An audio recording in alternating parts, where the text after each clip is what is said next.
Students देखो class 3 lecture 3 में fluid statics की लास्ट लास्ट क्लास में हमने आर्किमिडीज प्रिंसिपल और अपथ्रस्ट और वो बॉन्स फोर्स के बारे में पढ़े थे, प्रेशर इनसाइड ए फ्लूइड भी पढ़े थे। यहाँ पर एक केस देखो, पहले केस पे आपको दिखाया गया जा रहा है कि जो स्प्रिंग बैलेंस है, स्प्रिंग बैलेंस में ये बॉडी का वेट जो है, उसका वेट ए दिखा रहा है, रीडिंग कुछ भी सम केजी दिखा रहा है। जबकि स्प्रिंग बैलेंस सबको पता है कि टेंशन मेजर करता है, बट जब रीडिंग दिखाता है तो टी बाय जी करके दिखाता है। मैं इसको इसीलिए बता रहा हूँ कि अगर ये पूरा सिस्टम लिफ्ट में मूव करेगा तभी भी सिचुएशन चेंज हो जाएगा, उस पे आऊंगा मैं। तो यहाँ पर ये रीडिंग ए दिखा रहा है और इस पे जो पानी में लिया हूं, उसका वजन बी दिखा रहा है, राइट। अभी मैंने क्या कर दिया, वो लिक्विड को लेके पानी में डुबा दिया, बट मैंने एक्सटर्नली इसको कनेक्ट किया। वो जो बॉडी का वेट ए दिखा रहा था, मैंने लेके उसको पानी के अंदर पे रख दिया। तो अभी यहाँ पर जो रीडिंग पहले ए दिखा रहा था, तो वो तो अभी ए नहीं दिखाएगा ना, रीडिंग कितना दिखाएगा बताओ। मान के चलो मैं ये बता रहा हूँ कि जो अपथ्रस्ट अभी हो रहा है, तो दैट इज टीएच, अपथ्रस्ट कुछ यूटीएच दे रहा है, राइट। अपथ्रस्ट फोर्स, तो ये स्प्रिंग बैलेंस अभी कितना रीडिंग दिखाएगा students? How much this spring balance will show? पहले ए दिखा रहा था, अभी अपथ्रस्ट जा रहा है, तो ए माइनस अपथ्रस्ट दिखाएगा, right. Yes sir, no? Understood और नॉट ये वाला Yes, sir. सब? ठीक है। और जो पानी है वो क्या दिखाएगा? What will be the reading of this?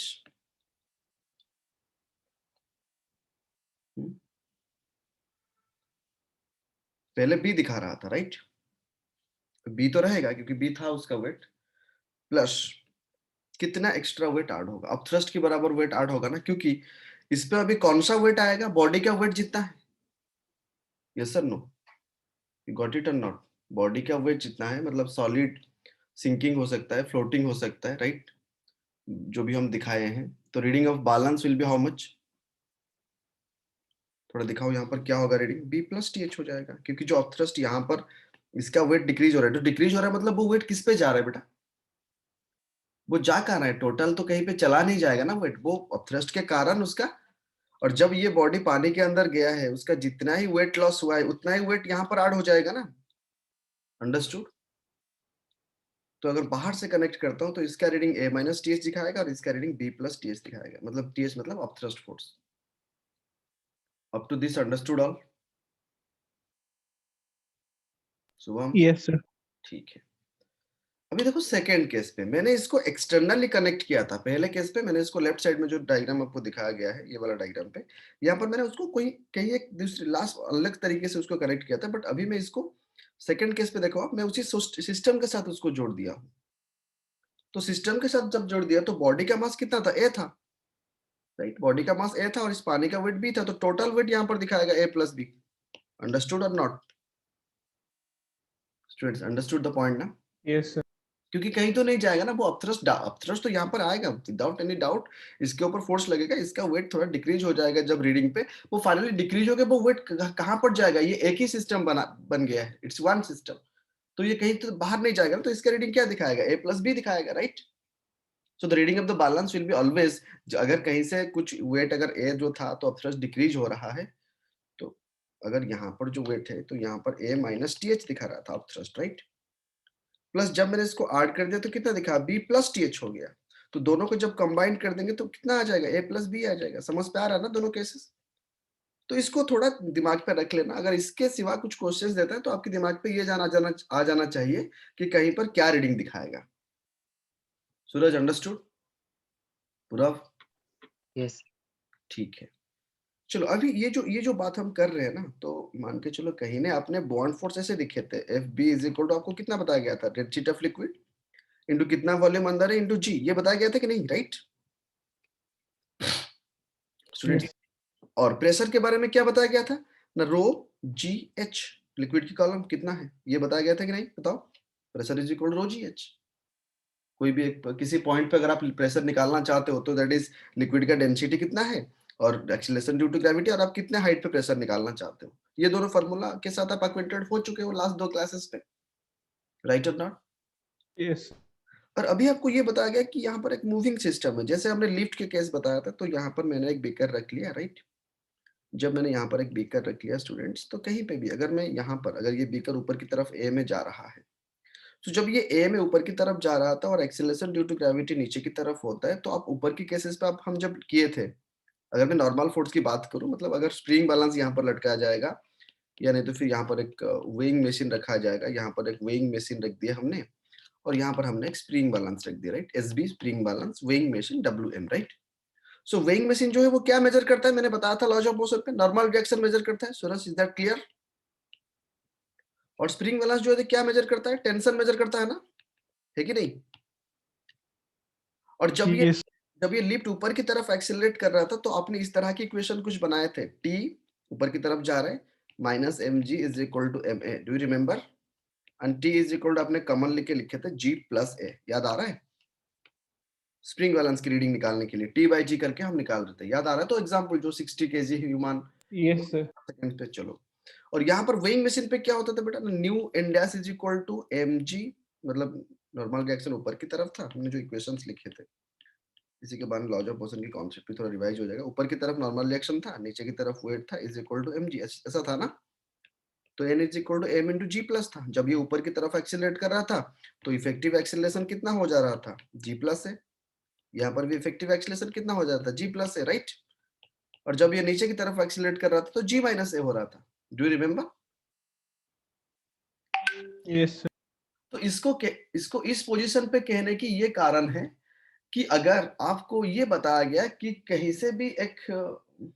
से भी क्या हो रहा है ना, तो जस्ट ए मिनट स्टूडेंट, कहीं से भी अगर ये कोई भी मैं प्रेशर निकालूं या मैं बॉन्ड फोर्स निकालूं, अगर सिस्टम ऊपर की तरफ या नीचे की तरफ एक्सेलरेट कर रहा है, वर्टिकल की बात कर रहा हूं मैं, तो ये जो एक्सेलरेट कर रहा है, this acceleration is along Y axis, getting my point और नॉट?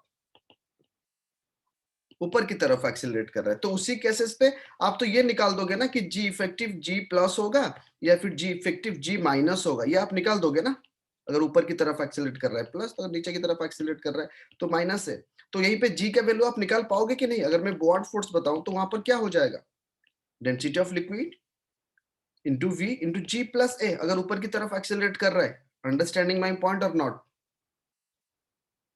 अगर आपको प्रेशर निकालने के लिए दिया गया density of liquid H into G आ रहा था ना, तो वहां पर जी अगर ऊपर की तरफ एक्सेलरेट कर रहा है तो प्रेशर चेंज हो जाएगा ना। अंडरस्टैंडिंग और नॉट? ये दोनों चीज समझ पे आ गया सबको? मैं फ्लूइड को नॉर्मली रखा था, ये मेरा फॉर्मूला Yes. था, बट अगर मैं इस फ्लूइड को एक वर्टिकली एक्सेलरेट करने की फ्रेम में रखूं तो वहां पर acceleration due to gravity vary हो जाएगा कि नहीं? ये सर नो बताओ। सो इफेक्टिव एक्सेलरेशन किसके ऊपर डिपेंड करेगा? सर हम ऊपर की तरफ जा रहे हैं या नीचे की तरफ जा रहे हैं? ऊपर की तरफ हम एक्सेलरेट कर रहे हैं या डी एक्सेलरेट कर रहे हैं? गेटिंग माय पॉइंट और नॉट? तो उसी के हिसाब से आप निकाल सकते हो कि जी इफेक्टिव कितना होगा और उसको डाल के आप बॉन्ड फोर्स और प्रेशर निकाल सकते हो कि नहीं?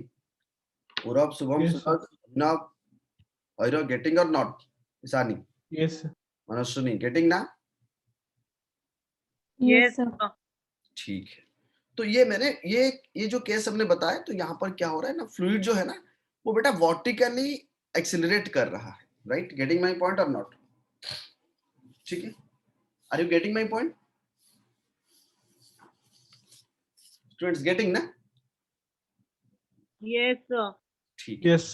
तो नीचे अभी एक काम करते हैं कि अगर अगर फ्लूइड हॉराइजॉन्टली एक्सिलरेट कर रहा है, ये तो मैंने वर्टिकल की बात बता दी, right? That I told that is about vertical acceleration. तो यहाँ पर अगर हम एक मिनट और हम pressure difference in accelerating fluids निकालने वाले हैं। चलो, अगर स्टूडेंट देखो, मैं अगर इस पॉइंट की बात करूं, ये पॉइंट यहीं पे था, ये पॉइंट यहीं पे था, राइट? जब ये थोड़ा एक्सिलरेट हो गया तो ये पॉइंट अपनी सेम पोजीशन पे है ना? तो ऐसे भी तो नॉर्मली एक्स डायरेक्शन में कुछ बदलाव नहीं आया है ना? अगर ये ए पॉइंट है, ये बी पॉइंट है, ये ए पॉइंट है, ये बी पॉइंट है, तो वो पॉइंट सेम लेवल पे है कि नहीं? गेटिंग और नॉट? वो दोनों पॉइंट अपनी जगह पे है कि नहीं? लिक्विड रेस्ट पे रखा गया था। We know that pressure do not change horizontal direction, it decreases upward along Y direction. Yes sir, no students? तो हॉराइजॉन्टल डायरेक्शन में कुछ प्रेशर की चेंजेस हो रहा है क्या? नहीं हो रहा है ना? तो हम क्या लिख सकते हैं कि DP, rate of change of pressure along x, क्या हो जाएगा? नो चेंज मतलब zero. Understanding this one all students? Understanding ना? जब हमने Yes. Yes. जब हमने ऐसे रखे हैं और यहाँ पर चेंज इन प्रेशर हमेशा y के साथ वेरी करता है, क्योंकि मैं जो h लिया हूँ actually pressure is equal to क्या है, यहाँ पर pressure is equal to rho G H है, बट h को मैंने y एक्सिस ले लिया, राइट, क्योंकि y के अलग मान के चलो वेरी कर रहा है, right. So dp by dy is equal to क्या हो जाएगा, माइनस जी वाई हो जाएगा ना, क्योंकि मैं ऊपर जितना जाता हूँ प्रेशर डिक्रीज होता होता जाता है, ये सब ना, क्योंकि मैं जब नीचे यहाँ पर रहूंगा ज्यादा प्रेशर होगा या यहाँ पर ज्यादा प्रेशर होगा, सी पॉइंट पे ज्यादा pressure than that of D, जितना मैं ऊपर जा रहा हूँ प्रेशर डिक्रीज हो रहा है ना, है कि नहीं। सी से डी के तरफ जब मैं जाता हूँ, अगर I will move from C to D, so pressure will decrease, pressure height के ऊपर डिपेंड करता है। Yes. Equal rho G Y, तो मैंने P by Y is equal rho G, अगर मैं वेरिएशन निकालूं तो DP by D Y is equal to minus rho G. यहाँ पर समझ पे आ गया, गेटिंग और नॉट। Yes. और अभी ये कुछ Yes. एक्सेलरेट कर रहा है, अभी ये कुछ एक्सेलरेट कर रहा है, हॉराइजॉन्टली एक्सेलरेट कर सकता है, वर्टिकली एक्सेलरेट कर सकता है, बट चलो एक जनरलाइज केस बनाते हैं कि मान के चलो वो ऐसे एक एंगल में हॉराइजॉन्टल में एक वाई भी, एक एक्स की कंपोनेंट भी है और एक वाई की कंपोनेंट भी है। Suppose the beaker is accelerated and it has component acceleration along ax and ay in x and y direction respectively. Understood students? Understood or not? सो जो पहले जीरो था, डीपी बाई डी एक्स जो zero था, तो उसको अगर मैं इस केस पे जब जब एक्सीलरेशन का कंपोनेंट आ गया हॉराइजॉन्टली, तो उसी टाइम पे तो DP by D X zero नहीं होगा ना, so that will be minus rho into X, correct. And DP by D Y क्या हो जाएगा, अभी मैंने थोड़ा बताया जब वर्टिकली होता है तो माइनस रो जी था, बट अपवर्ड की तरफ हो रहा है तो प्लस ए वाई हो जाएगा। ये दोनों पॉइंट समझ पे आ गया सबको? स्टूडेंट्स अंडरस्टूड और नॉट? Yes, sir. और इसको हम डिराइव करके भी देख सकते हैं। वर्टिकली तो क्यों होगा, इस पे तो कोई डाउट नहीं होगा ना सर। सर जी प्लस वाई, अगर नीचे की तरफ एक्सीलरेट कर रहा है तो जी माइनस वाई, इस पे तो कोई डाउट नहीं है ना, है क्या? No, sir. तो और ऐसे भी देखो, ये जो केस आया ना, इस पे अगर आपको कंफ्यूजन हो रहा है सर, अभी तो बोल रहे थे कि हॉराइजॉन्टली वो डीपी बाई डीएक्स कुछ चेंज नहीं हो रहा है, तो क्यों सर, मतलब क्यों? क्योंकि देखो बेटा, क्योंकि हॉराइजॉन्टली सेम लेवल पे प्रेशर सेम रहता है, नो चेंज, बट वर्टिकली जब ले लिए तो सर रो ए एक्स कैसे आ गया, अगर इसकी क्वेश्चन मन में आ रहा है तो उसको भी मैं थोड़ा समझा देता हूँ, 1 मिनट लगेगा उसको समझाने के लिए, थोड़ा इसको भी समझ लो। अगर हॉराइजॉन्टली फ्लूइड मान के चलो, फ्लूइड इस तरह से हो गया, अभी भी फ्लूइड का करंट सिचुएशन ऐसा है, right. Now the fluid is like this. यहाँ पर हमने क्या किए, एक छोटा सा एलिमेंट ले लिया बेटा, ब्लू में जो मैं दिखा रहा हूँ, एक छोटा सा एलिमेंट मैंने ले लिया, राइट। आई जस्ट टूक ए स्मॉल एलिमेंट, और इसका लेंथ जो है आप मान के चलो dx है, राइट, ठीक है ना। 1 मिनट, तो इसको पूरा अगर हटा देंगे ब्लैक को, तो इस तरह की फ्लूइड की अभी सिचुएशन है। फ्लूइड की मैं ऊपर लेवल दिखाया हूँ, मतलब इजी एक्सप्लेनेशन के लिए मैं इस तरह से एक फ्लूइड एलिमेंट लिया कि आपको दिखाने के लिए कि हॉराइजॉन्टली कैसे प्रेशर चेंज हो रहा है, right. So let's see that. और ये इस तरह से एक्सेलरेट कर रहा है ax में, right. Horizontally the fluid is accelerating, no acceleration. तो यहाँ से अगर प्रेशर p है तो स्टूडेंट एरिया a है, राइट। यहाँ से प्रेशर p है और एरिया a है, तो इस तरफ से भी प्रेशर आएगा। अगर इसका एरिया a है तो यहाँ पर प्रेशर थोड़ा सा चेंज हो जाएगा dp, और छोटा सा एलिमेंट मैंने लिया और ये dx है। गेटिंग ना स्टूडेंट्स? तो इस साइड पे, लेफ्ट साइड और राइट साइड पे प्रेशर डिफरेंस क्या है, ये यहाँ पर फोर्स कितना है students? Force is equal to pressure into area, right, because pressure is equal to force by area, तो force is equal to pressure into area. Is that clear? तो इस साइड पे, लेफ्ट साइड पे pressure क्या हो जाएगा, pa, minus right side पे pressure क्या हो जाएगा, p प्लस dp, थोड़ा सा प्रेशर चेंज हुआ है, that is equal to m into net acceleration along ax हो जाएगा ना, force is equal to mass into acceleration और नॉट। और जब आप ब्रैकेट ओपन कर दोगे तो वहां पर सिर्फ रहेगा माइनस dp इंटू a रहेगा, और मास के बदले में आप क्या लिख सकते हो student, mass is equal to density into volume ना, राइट और not. Mass is equal to density into volume, तो डेंसिटी में आपने रो लिख दिए, बॉडी का डेंसिटी वॉल्यूम a है और छोटा सा लेंथ dx लिए है, राइट। अंडरस्टूड और not? Into rho a dx into ax लिख सकते हैं ना स्टूडेंट्स, गेटिंग और नॉट? Yes, sir.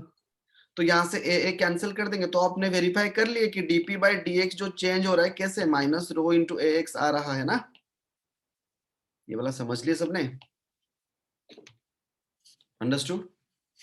हॉराइजॉन्टली प्रेशर क्यों चेंज होता है, और वर्टिकली तो Yes, sir. कि सर रो जी एच होता था और अपवर्ड की तरफ एक्सीलरेट कर रहा है, तो यही हो जाएगा, राइट। गेटिंग और नॉट स्टूडेंट्स, गेटिंग ना? Yes, sir. Yes.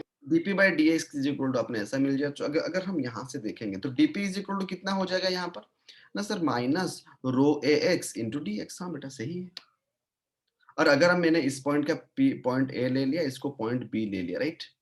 तो प्रेशर ए मतलब pressure A minus pressure B is equal to how much, rho A X into D X, correct?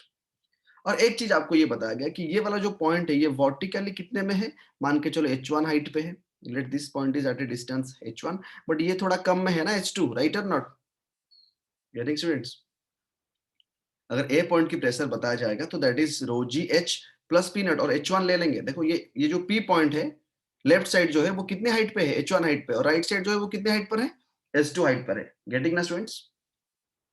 Getting not? तो यहाँ पर प्रेशर क्या लिख सकते हैं sir? Pressure at A is equal to atmospheric pressure plus rho G h1 लिख सकते हैं कि नहीं?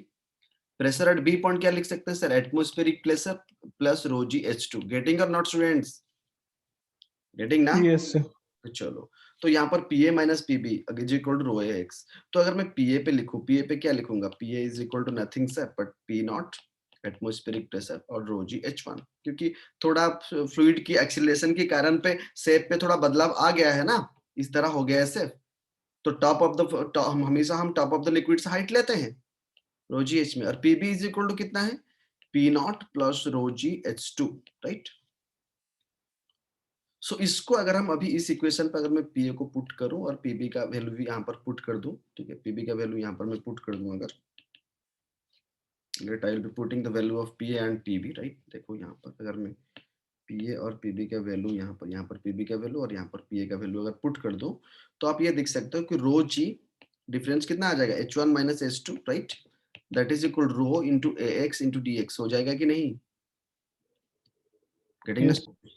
और ये जो हाइट, ये जो हमने dx लिए थे उसको पूरी तरह से x ले लेते हैं, राइट? छोटा सा हमने dx लिए थे, तो ये dx अगर जब जब पूरा हम ले लेंगे तो क्या आ जाएगा? Rho G into H one minus H two is equal to rho A X लिख सकते हैं कि नहीं? रो कैंसिल हो गया ना? So H one minus H two is equal to क्या हो गया? ए बाई जी हो गया क्या स्टूडेंट्स? बाई एक्स लिख सकते हैं कि नहीं? Yes. ए बाई जी कर दिए। तो यहाँ पर देखो, यहाँ पर जो हमने लिए थे, ये जो आप देख रहे हो, ये जो एंगल मैंने लिया था, राइट? इतना ही एंगल वो थीटा ये हुआ ना? गेटिंग ना? एंगल थीटा ही वो ये हुआ ना, क्योंकि जब जब लिक्विड जब एक्सेलरेट किया हमने, इस तरह से एक बीकर लिए थे, राइट? और बीकर पे जब लिक्विड एक्सेलरेट हुआ, राइट, इस तरह से, तो ये जो एंगल उसने एक्सेलरेट हुआ, right, this angle I am saying about, तो ये एंगल थीटा ले सकते हैं ना? गेटिंग? ये जो एंगल लेट उसने theta, so that theta is equal to how much? ये वाला डिफरेंस, ये वाला डिफरेंस क्या है बेटा? h2 माइनस h1 है ना, है कि नहीं? जो फ्लूइड कलम हमने लिए थे, टोटल h1 लिए थे, यहाँ से h2 लिए थे, तो ये वाला कितना हो जाएगा? h2 minus h1, right? है कि नहीं? Yes, sir. और पूरा जो हमने लिए थे, ये जो लिए थे, मतलब पूरा हमने अगर इस छोटा सा ट्रायंगल की बात करें तो इसका डिस्टेंस हमने x लिए थे, तो मतलब ये एक राइट एंगल की ट्रायंगल की तरह बन जा रहा है ना, जिस पर ये है h2 minus h1 and this is theta, और ये क्या हो रहा है? x हो रहा है। सो h1 minus h2 by x के बदले में tan थीटा लिख सकते हैं क्या?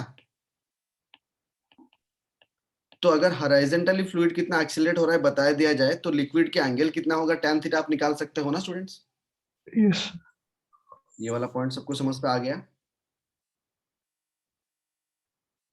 Students all understood? अगर हॉरिजॉन्टली फ्लूइड एक्सीलरेट कर रहा है तो क्या करेंगे, है कि नहीं? अगर इतना Yes, sir. अगर इतना कुछ भी दिमाग पे नहीं रहता है तो उसको और एक अल्टरनेट मेथड पे भी मैं बता सकता हूँ। देखो कैसे, हमने सिंपल बेटा एक बीकर ले लिए, राइट? और बीकर ने आपने पानी भर दिए, इस लेवल तक आपने पानी भर दिया, राइट?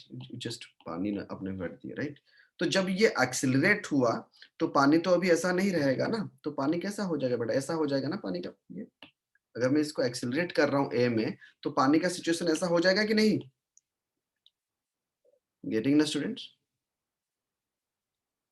अंडरस्टैंडिंग और नॉट? जब ये एक्सिलरेट Yes, sir. तो पानी का ऐसा हो जाएगा पानी, राइट? तो जब पानी ऐसा हो जाता है तो एक चीज बताओ, जिस अगर कोई भी पॉइंट पे, इस पॉइंट की अगर मैं बात करूं, यहाँ पर एक फ्लूइड एलिमेंट की वेट किस तरफ लगेगा? mg इस तरफ लगेगा ना, बट एक्चुअल में फोर्स इस तरफ लग रहा है, बट एक सीडो फोर्स इस तरफ लगेगा कि नहीं?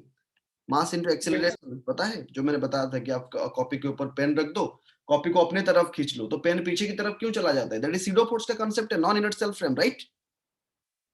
है कि नहीं? और पहले से भी आपको ये बता दिया गया है कि बेटा ये एंगल जो है कितना है? थीटा है, राइट? है कि नहीं? अगर ये एंगल थीटा है, अगर मैंने यहाँ पर एक नेट फोर्स बनाया तो ये परपेंडिकुलरली ऐसे जाएगा कि नहीं? अगर ये m है, ये mg है, तो F नेट का डायरेक्शन इस तरफ हो जाएगा ना बेटा? अंडरस्टैंडिंग और not? And if this is theta, this is 90, this is 90 minus, तो ये वाला एंगल भी थीटा हो जाएगा ना? यस और नो? स्टूडेंट समझ पे आ रहा है ना? This is 90 degree perpendicular net force, दो फोर्स लग रहा है स्टूडेंट ऐसे, तो ये नेट फोर्स हो जाएगा और इसको इस तरह से दिखा गया है, देखो आप ठीक से देख सकते हो। This is MA SIDO force, this is MG and this is what? F net. अगर हॉरिजॉन्टल के साथ आपको ये दिया गया है कि दिस एंगल इज थीटा, तो डेफिनेटली ये वाला एंगल भी थीटा हो जाएगा ना, है कि नहीं? सो अगर ये वाला एंगल थीटा हो गया तो tan theta is equal to how much? P/B, और ये वाला कंपोनेंट कितना है? MA, और ये बेस कितना है? MG, तो MM कैंसिल होने के बाद A/G भी आ रहा है ना tan थीटा। अंडरस्टैंडिंग और नॉट स्टूडेंट्स? Yes, sir. तो इसको, ये सारे derivation back of the mind रहना चाहिए कि ऐसा होता है जब फ्लूइड एक्सेलरेट करता है हॉरिजॉन्टली, जब फ्लूइड एक्सेलरेट करता है वर्टिकली, तभी जाके जब क्वेश्चन आएगा वहां पर हम डेरिवेशन पे नहीं जाएंगे, सारे डेरिवेशन को दिमाग पे रख के फॉर्मूला जो है tan theta is equal to A/G, जब फ्लूइड हॉरिजॉन्टली एक्सेलरेट करता है उसको आपको दिमाग पे रख लेना है। Understanding now? समझ लिया सबने? Yes. बट इसके सिवा अगर किसी को समझ पे नहीं आया तो आप मुझे ऑफलाइन पे कांटेक्ट करने की कोशिश करो, बट सारे नोट्स अपडेट करो, सारे एक कॉपी में लिखो फ्लूइड्स का, ठीक है? तो नेक्स्ट क्लास 4 से हम फ्लूइड फ्लो डायनामिक्स शुरू करेंगे। स्टेडी फ्लो क्या होता है, प्रिंसिपल ऑफ कंटिन्यूटी, तो वो 2-3 क्लासेस लगेगा, ठीक है? उसके बाद हम जाएंगे किस पे? सॉलिड्स पे, मतलब इलास्टिक प्रॉपर्टीज ऑफ मैटर पे जाएंगे, नहीं तो फिर हमने फिर जाएंगे। और मैं एक असाइनमेंट आज देने की कोशिश कर रहा हूँ फ्लूइड्स के ऊपर, ठीक है? उसको आप सॉल्व करना शुरू करो, जो भी अभी फ्लूइड स्टैटिक्स में जितना भी पढ़ा गया है आर्किमिडीज प्रिंसिपल तक, राइट?